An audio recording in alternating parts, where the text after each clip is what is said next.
अपनी बेटी के साथ एक छोटी सी झोपड़ी में रहता था। उसके पास खेती करने के लिए इतनी कम जमीन थी कि उसकी फसल को बेचकर उसे बिल्कुल थोड़े से रुपए मिलते थे। उन रुपयों से वे लोग ठीक से खाना भी नहीं खा पाते थे। वह राजा के पास अपनी समस्या लेकर आया। राजा दयालु थे। उन्होंने किसान को अपनी जमीन में से कुछ जमीन दे दी खेती करने के लिए। उन्होंने कहा, यह जमीन तो हमारी ही रहेगी, लेकिन उस पर उगने वाली फसल तुम्हारी होगी। किसान ने राजा को बहुत बहुत धन्यवाद दिया।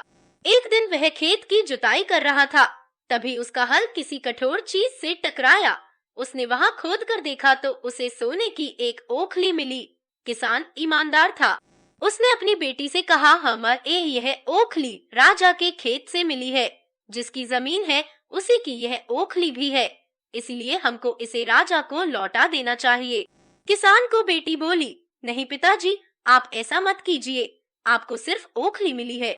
यदि राजा ने आपसे इसकी सोने की मूसल भी मांगी तो आप क्या करेंगे? आप इस ओखली को अपने ही पास रखिए।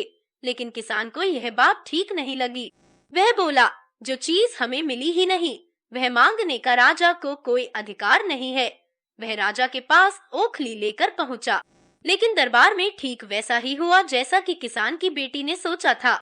राजा ने सोचा कि किसान ने लालचवश मूसल अपने पास रख ली है। किसान बेचारा सोने की मूसल कहां से लाकर देता।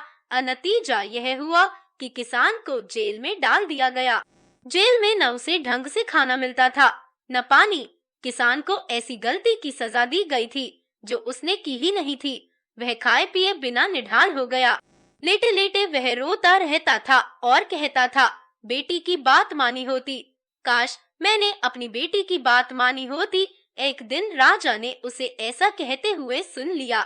उन्होंने किसान से पूछा कि वह ऐसा क्यों कह रहा है। तब किसान ने राजा को पूरी बात बताई। राजा को अपनी गलती का एहसास हुआ। किसान को तुरंत छोड़ दिया गया। किसान की बेटी को राजा ने दरबार में बुलाया। उससे बातें करने के बाद राजा को पता चल गया कि वह कितनी बुद्धिमान है। किसान की बेटी को राज्य के खजाने का मंत्री बना दिया गया। उन्हें रहने के लिए घर और सभी सुख सुविधाएं दी गई। किसान और उसकी बेटी सदा सुख से रहे। किसान को थोड़ा कष्ट जरूर झेलना पड़ा, लेकिन अंत में जीत सच्चाई की हुई।